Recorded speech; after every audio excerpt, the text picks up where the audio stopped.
Okay, I'm going to show you how to do eyelet stitch, and I'm going to use this little dot I've drawn on here.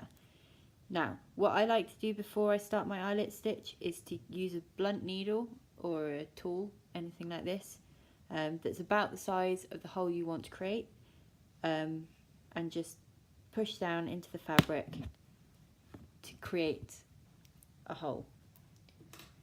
What eyelet stitch does is it creates a hole with threads around it to anchor it in place.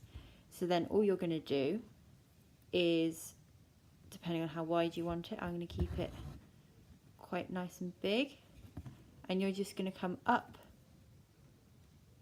all the way around the edge of the hole, and you're going to keep doing this same thing all the way around. Try and keep your stitches even around it.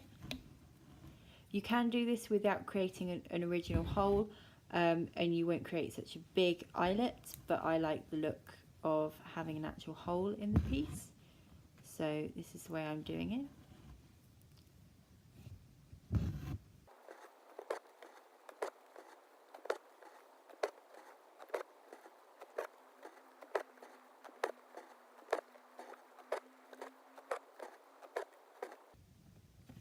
You'll notice that because I've used quite a thick thread, it's also filled up the hole quite considerably.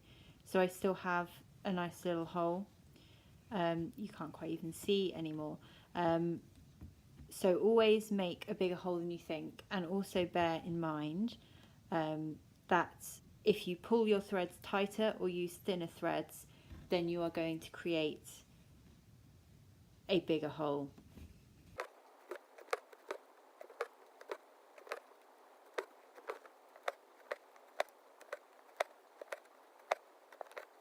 So can you see that it's now hard for me to get my needle through the centre? So I am pulling those threads tight, and all that is doing is making sure that I can still get the needle through the centre. It's not creating a hole or making the hole any bigger. So the thinner the thread you use, the bigger the hole you will end up in the middle. But if you'd like a look that I've gone for here, where you've just got a sort of small void in your stitching, then you're going to want a smaller hole and a thicker thread.